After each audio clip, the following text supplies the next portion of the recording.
How to link your Facebook account to Farlight 84.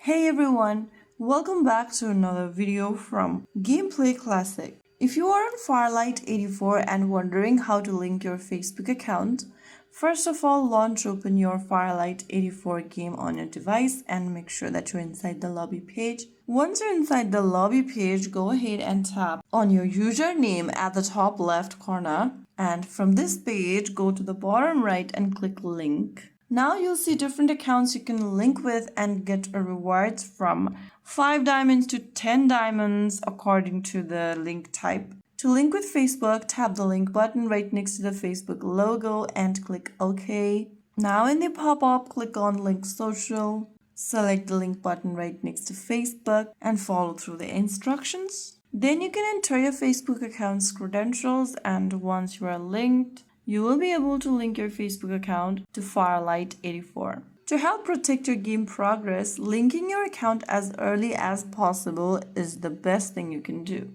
If you found the video helpful, don't forget to like, share, and subscribe to our channel. I will see you again in the next video. Thank you for watching.